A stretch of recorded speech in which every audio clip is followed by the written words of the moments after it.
ঘুমাই গেছে, আমি গালাগালি করতেছি, 4-5 তলা কে জানি গান গায়, আজকে খবর আছে।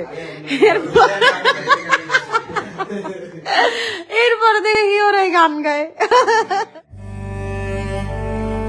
গুরুতর অসুস্থ হয়ে রাজধানীর একটি হাসপাতালে জীবন মৃত্যুর সন্ধিক্ষণে লড়ছেন ঢাকাই চলচ্চিত্রের পরিচিত মুখ অভিনেত্রী তানিন সুভা। বর্তমানে তার শারীরিক অবস্থা অত্যন্ত সংকটাপন্ন।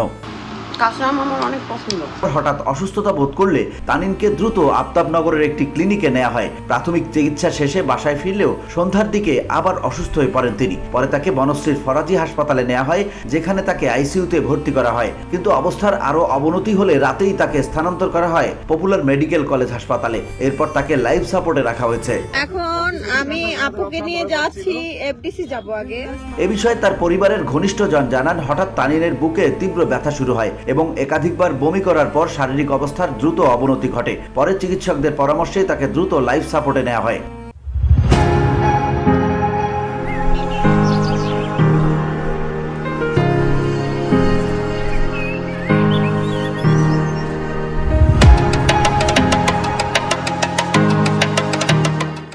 এদিকে তানিন সুভার মা তাসলিমা বেগম দেশবাসীর কাছে মেয়ের জন্য দোয়া চেয়েছেন। তিনি বলেন, আমার মেয়ের জন্য সবাই দোয়া করবেন, ও যেন আবার আগের মতো সুস্থ হয়ে ফিরে আসে।